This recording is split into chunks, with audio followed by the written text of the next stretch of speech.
Alrighty, we are back in the shop. So, Kubota is gone. It's all the Pro XP now. We've got a shelf full of parts. It's time to crank away on this Pro XP build, finally. So we're still waiting on the big piece, which is gonna be the long travel kit, and then the shocks are gonna be getting sent out here pretty soon. But step one of this build process is gonna be tearing down this Pro, because the doors gotta go, light bar gotta go, tires, mud flaps, trailing arms, A-arms, S&B particle separate, all that has to go. So we're gonna go ahead, get this thing torn down, see what it looks like in its pretty much stock form, and then the build process begins from there.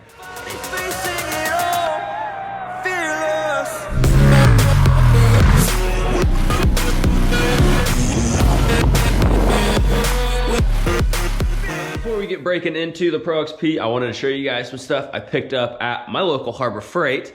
And one thing is this bad boy, but another thing is these sweet jack stands. So these are a Daytona 3-ton jack stand. And what I like about them is with having kind of the wide base like that, they're pretty darn sturdy, but then they're also easy to adjust. So they've got a pin in here, you pull that pin, you can go all the way up, I think to 22 inches is how high these adjust to, which is pretty sweet. And I wanted these because of this rubber pad and kind of the bigger platform, I guess. So especially when I've got a skid plate on there, these are gonna grip the skid plate on the bottom of the RZR way better than the normal kind of jack stands like those. And then I've got the Badland jack. It's kind of like a Pro Eagle, I guess you could say, but it's half the price. And for me, just now getting into racing, any money that I can save, like $300, is $300 that can go towards a clutch or a tune or wheels and tires, like all of that.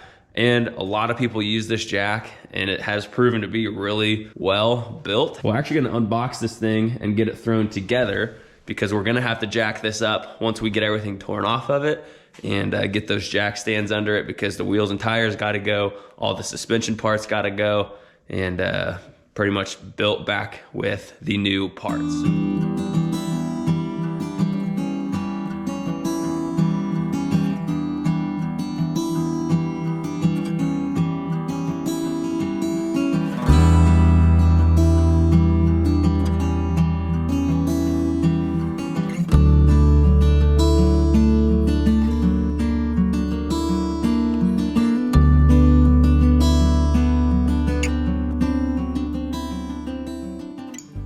A few cool things about this jack, which I didn't really realize at first, but there's this little key over here, little Allen key. And what's cool about this is on like a spring. So this little screw here, I don't know if there's a spring internally or what, but you can put your Allen key in there and it holds it in there.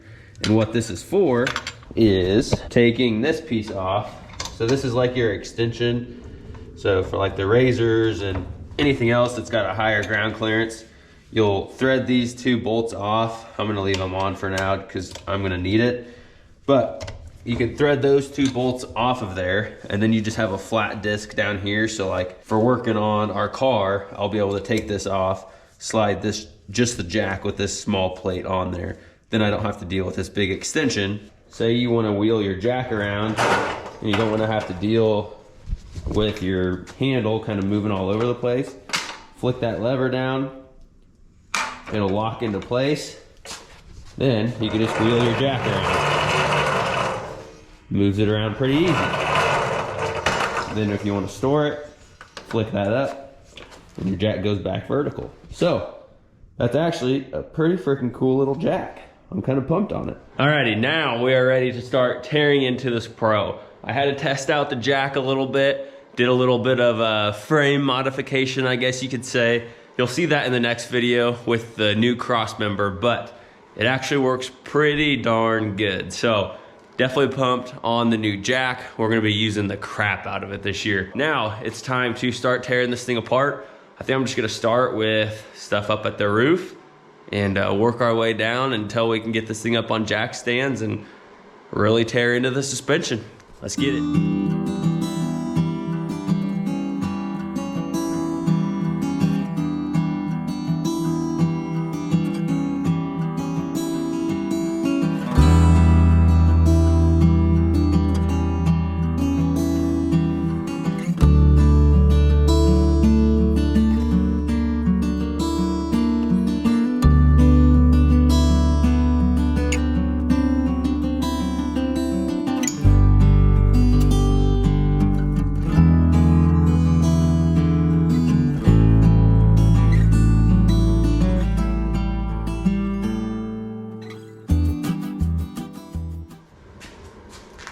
see the different color of that cage?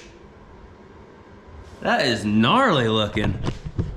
So you can see where I've clearly cleaned it, and then it's almost yellow. That's bizarre. It's almost like it got lighter where the sun was touching it, because this is bizarre how yellow this is. You can see some of these marks. We actually put all the accessories back on before this was fully dry. So this was a paint that we got from Tractor Supply, and it was like a farm and implement paint. So it's super durable, but we put it on way too thick, and it took a long time to dry, and I got excited and wanted to put all the accessories on. So you're gonna see a lot of spots where stuff like that happened because we put stuff on too soon and it rubbed paint. So we'll have to do some touch-up work there, kind of see some other cases back in here and a little bit on the particle separator, but that's that. We don't need the windshield where we're going. We're still gonna use the roof. They have requirements on how thick it has to be. So I don't know, I need to try to figure out what kind of windshield this, or what kind of roof this is. Make sure it's actually thick enough, because I would hate to use that and then it not even be thick enough. So we'll still be able to put that roof back on, hopefully. But the windshield obviously has to go. And one other thing that kind of sucks, there's gonna be some fab work right here in this region. So what's gonna kind of stink is this cage from Midwest Dirt Fiend is awesome for trail riding. For general use, I mean, it's a stout, well-built cage. Obviously, we did the weld it yourself version, so my buddy and I kind of welded this up, fabbed it all ourselves. But stuff like this grab handle is gonna have to go, and then up here on the top, so it's got these little crossbars in each corner, which are really strong, but they're not strong enough, I guess, for short course racing. So we're gonna have to cut this one out and cut this one out. And what's gonna have to happen is you either have to put a bar running from this corner to that back corner, or you can do an X above the driver's head. Obviously, I'm just gonna do the single bar so we don't have as much going on. I'm gonna leave those two in place because those are very good for gussets. But I still think we'll have to have gussets in like this spot back here and some other miscellaneous spots. So they're really strict on the rules for safety. And then the door bar option, or not even option, it's a requirement. We're gonna have a bar coming from up here all the way down. We'll have a bar connecting right here and then back. And then we'll have either an X or an A. So they've got an option where you kind of have an X here, or you can do like an A. So I'm not sure what we're gonna do there yet. We got to talk to our fab guy, see what he's gonna want to do. And this whole door frame's gonna go. Honestly, I think this whole bracket will go. And then there's this bar back here. So that's what we'll tie the new door bars into. So all of this will go. We'll have to figure out new mounts for this fender. I guess it probably won't be too hard. You just get some kind of bar clamp or something here, but not too worried about that. We'll figure that out as that time comes. But yeah, there's gonna be a lot of fab work going on here. I think next step is gonna be, honestly, I think I'm gonna take these freaking doors off because they're annoying to keep opening and closing. I don't need them, and they gots to go. So we're gonna go ahead and pull those off and then dig into some electrical work, I guess.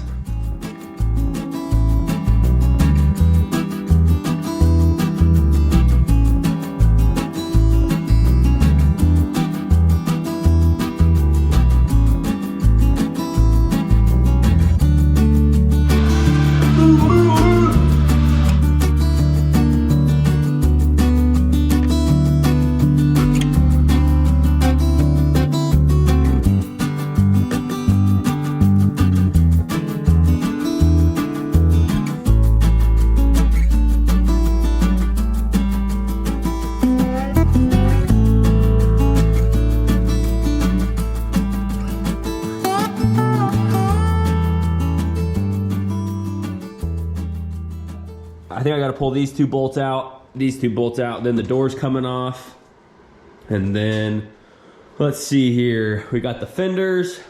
I need to decide what I want to do back here. Yeah, I've got a Bluetooth airbox. I want to figure out what I'm going to do back here. I've thought about just taking this off because that intake is going to go, this is going to go, and this doesn't really add a whole lot of look, really.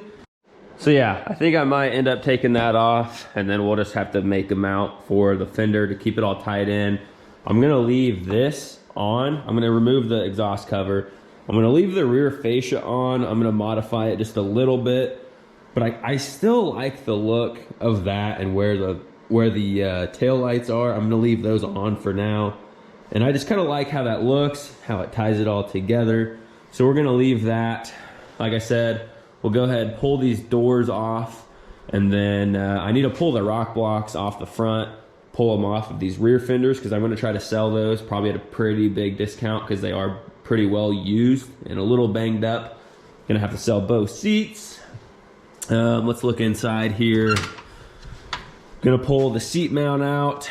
I'm gonna pull the harnesses out as well. One of the rules is from the top of your head to the bar on the cage, which this bar is gonna go, but I'll have another bar here, like I said earlier. There has to be 3 inches from my head to that bar. And with that seat in there, just sitting on top of these brackets, it's like 1 inch or 2 inches. So I'm gonna have to figure out some kind of seat lowering bracket. I don't know yet. Have to talk to some people about that. So those brackets are gonna have to go. Seat belts are gonna go. That battery might just get put over on the other side. Let's go back to the back here. Obviously this is gonna go. I've got a new idea for my intake tube on the clutch or vent hose, whatever you wanna call it. I'll show you guys some of that process later. Honestly made pretty good progress, I would say. So we got the tree kickers off. Honestly, basically everything from the front windshield back, minus, let's say, some of the wiring and seat mounts and seat belts. We still have to do the front end and pretty much all of the wired accessories, which is gonna suck because I don't think I can get the dash off without taking the cage off. I'm gonna try. We'll see what happens. It might be tight, but I really need to take the dash off to get to all of those wiring, like all those accessories, because I don't want the whip lights or the mirror lights on there anymore. I don't need my bumper lights. I'm taking the winch off. I'm literally stripping everything off that I put on this machine. Pretty much this whole front end is getting ready to go. Same thing on this side, pretty much got everything stripped off minus that tree kicker. I've got some new aluminum door skins back there that I'm hoping I can just get integrated into the cage because I really like how the fenders look with aftermarket doors. I don't really like when people do their own aluminum doors because with these fenders where it kind of comes up to the door, so like right up here where there's that really sharp angle and it kind of follows the line on the door, people will make just flat doors and then there's that weird little gap there. I don't like how that looks. So I've got some aluminum door skins in that box. Hopefully we can get that integrated. And that kind of brings me to one of the points of racing, and so many people think it is very expensive, and I'm not going to downplay it. It is going to be an investment, but if you have gone racing before and you know you have that racing itch and you think you want to do it with side-by-sides, there's several series out there that you can get into. I'm kind of taking 2 steps ahead. Instead of just doing a normal series my first year, I'm going all the way up to Mid-America just because that's, to me, I think one of the premier series in the States. So kind of what I want to say about that is it is going to be expensive as far as like the travel and camping and kind of once we get to the track kind of stuff. My kind of budget started at $10,000, and when I made that budget, it was probably 2 years ago when I initially thought I wanted to race, and it was kind of in the early stages. Well, I think it's going to be closer to 15, which I don't know if you want to call that just the economy or whatever. I think it's just kind of prices have increased, and plus with the new rules at Mid-America, I'm gonna have to do more fab work, which I'm okay with. It's safety. We'll cover that aspect once we get to that video. What I'm kind of getting at here is all of these parts that I initially put on this RZR were accessories that made it an awesome trail rig. But when it's all said and done, I had almost $9,000 in accessories in this RZR. And this wasn't even that over the top of a build. There's people that go way crazier on just a trail machine than what I did. So my point with that is that's 10 grand that you could put towards racing, like the parts that you need for racing. And I'm taking a 64-inch Pro XP and making it long travel. So if you buy a Turbo S or even a Turbo R, you don't have to buy a long travel kit. That right there is gonna save you probably all in close to 5 grand on the low end. You could probably spend up to 8, even 10 grand on a long travel kit. So if you're smart about it, you buy a RZR that's already 72 plus inches wide, or a Can-Am. That saves you a huge chunk of money.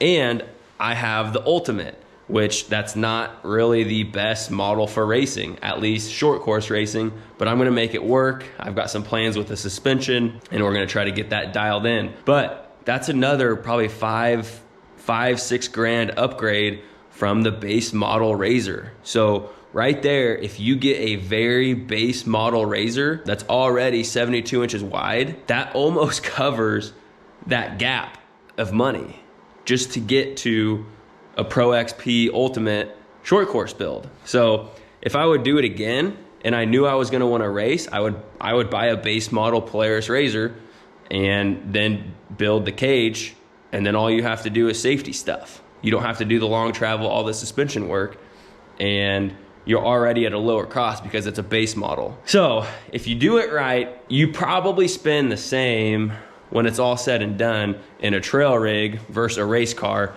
maybe a little bit more in the custom cage work to get it to kind of that race level, but it's not gonna be a whole lot different. Now, once you are trail riding, you don't have a whole lot of expenses. The racing side of it, it's constant. You're breaking parts. Well, even, I guess trail riding, most people still break parts, but racing, it's just kind of that thing. You're always buying stuff, always upgrading safety equipment, etc. So probably in the long run, it is more expensive, but that upfront cost isn't necessarily a whole lot more than building an all-out trail rig, is kind of what I'm getting at here. So I didn't go about it the best way, but I know I really want to go racing, so it is what it is, and I'm making it happen. My wife and I are working our butts off to make sure we can make it happen. I'm working with some sponsors, which you guys are gonna hear about more in later videos, but that's gonna be it for this part of this video. I'm gonna call it a day, and then we will come back. We're gonna tear into the front end and see what we gotta do to start pulling some of the wiring. I don't wanna pull that freaking tunnel apart, but if you have a Pro XP, you know that sucks. But I'm gonna have to pull that apart so I can get all the wiring out of there as well. But again, this is gonna be kind of the first half of this video. You guys will see the second half here in just a second. But for me, I'm gonna call it a day. And we're back. So that was a quick break for you guys, but we are on day 2 of deconstructing the Pro XP. Objective for today is gonna be the front bumper. I really wanna get the whole winch taken off, but obviously, like with all the wiring and tying it all the way back, however they did it, wherever it's all looped up in there, we gotta pull all that out, and ultimately where you gotta disconnect it is up here in the dash, which I'm worried I'm gonna have to take the entire cage off to get to that. I haven't tried to pull, because you have to get this piece off, and this is the main piece that limits you from getting to the whole dash. So I'm gonna see if there's a way to take this off without removing the cage, because I really do not want to do that. So objective number 1, get that bumper off, get the lights and the winch, and we'll go from there.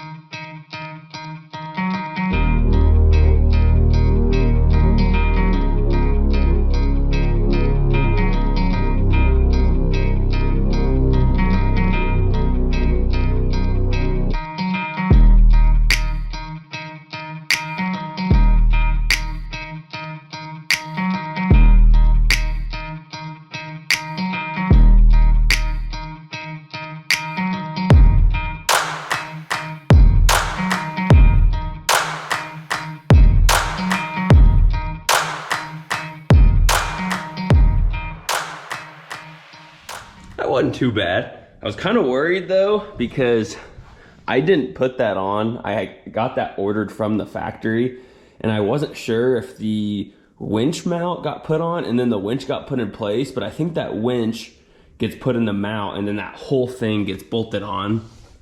But that mount covers the A-arm bolts up here on the top. So you would have to pull that winch off to get to these bolts, which I'm like, are you serious? So that winch had to come off regardless so I can get the long travel kit on. But yeah, we got the front end all torn apart as far as we have to go for now. It looks kind of weird. I've got a new grill coming. Well, it's actually sitting right up there, but I've got a new grill. It's kind of a metal aluminum one that bolts in there, but the spacing is a lot smaller than the stock grill. So my thinking is that's gonna better protect the radiator, and then I'm gonna get a front bumper built that also kind of covers the front. And then I want to put some kind of screening on that bumper as well as kind of a second line of defense. So if that would get clogged with mud and dirt and rocks, whatever, there should be air that can still flow up and over the bumper into the radiator. Obviously, this isn't the ideal setup for short course. Ideally, you relocate the radiator to either the bed, or what some of them even do, they'll cut like holes in their firewall up here, and then they'll put like the radiator right here so the air will flow in there, and then usually they have like a hood scoop right here to funnel air to the radiator, and then it just shoots the air out the back. But that's for more of the full tilt short course car. Obviously, I want to get to that level eventually. It's a little bit extra for what I want to do right now. Obviously, I'm basically going to be there minus the radiator relocation. I just don't have time, honestly, to go through and figure all that out for this year. So I'm going to try to make sure I have plenty of screening in front of that radiator so I don't take any big rocks or get it filled with mud. And for the amateur series, I would think I should be fine. And then hopefully I can get it through a season, make sure I really like racing. And then next off season, I'll be able to upgrade radiator, figure out that, and go from there.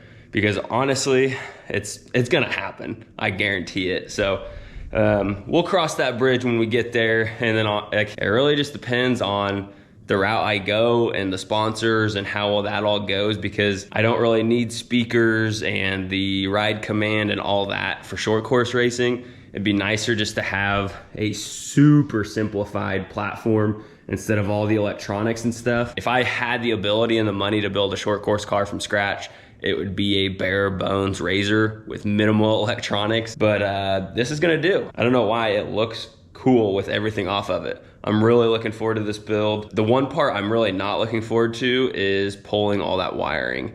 Like, it sucks, but we went through and redid my dash. We've got the switch panel, everything looks super clean. And then I've got my fuse box in there, but all of that is gonna go. I could leave it, but I'm like, I need to pull the winch out because I'm probably gonna sell that. So I need that whole wiring harness. I'm not gonna have mirrors. I'm not gonna have the bumper lights. So I'm like, why keep all that extra wiring and just random stuff plugged in, or just unplugged, but like stuffed in the dash? I didn't wanna do that. So I'm gonna pull that out. I'll probably keep my switch panel. So if I ever go back to wanting to run that, maybe I build this for like, my thought process is maybe this will eventually turn into an Ultra 4 car, and then I'll build a short course car. I don't know. We'll see, but I'll probably keep that just in case I need it for running more lights. But we will pull the hood scoop off and see, I guess, if we can make our way into that dash without pulling the cage off. Alrighty, we are as far as we're gonna get today. I've got both of the seat belts out. I ended up getting that slider out. It was a pain in the butt, but I've got the PRP seat sitting in there. And right now it is on the slider rails. So obviously the slider isn't in there, but that's about as low as you could go. It's rubbing right here. So you would have to probably shave this down a little bit and then drop these two bars out to get it lower. The only thing would be maybe if you cut it, kept the front the same height, and then lowered the back to kind of lower your seat back a little bit. So with me in it, this is almost all the way back.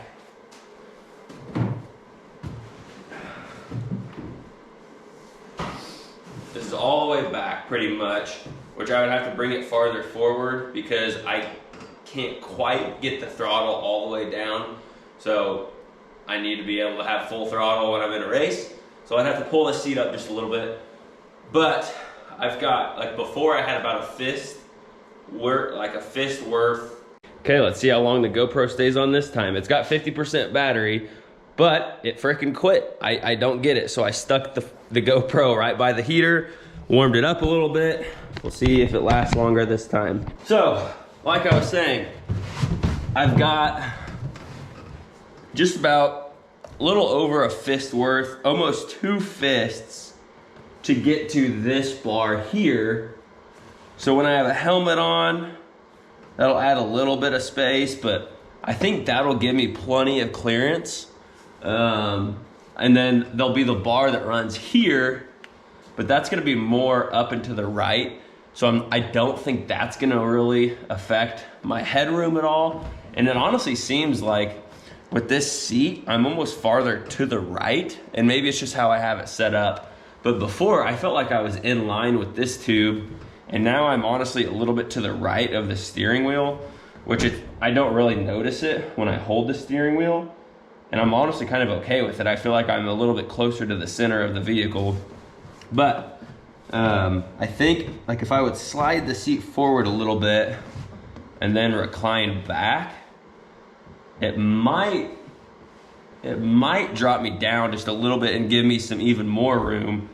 So I think we're just gonna have to come up with some kind of custom design on the seat mount. So I'm gonna talk to the guy that I'm gonna have do the fab work over here. So I'll have to talk to the guy that's gonna do my door bars, but I'm thinking, so obviously he'll probably remove this whole piece, which that way it's not digging into the seat. This is from the previous owner. I actually got this seat used from Danger Zone Offroad. He gave me a really good deal on this seat. So this bracket will go. This bracket down here is gonna go. So what I think we'll have to do is almost some kind of plate that'll bolt from like these 2 bolts up to here maybe. Man, I don't know. It's gonna be kind of funky. I'll have to look and see. There might even be some brackets on the market that are for this setup right here, but I haven't seen a ton, so I'll have to look around.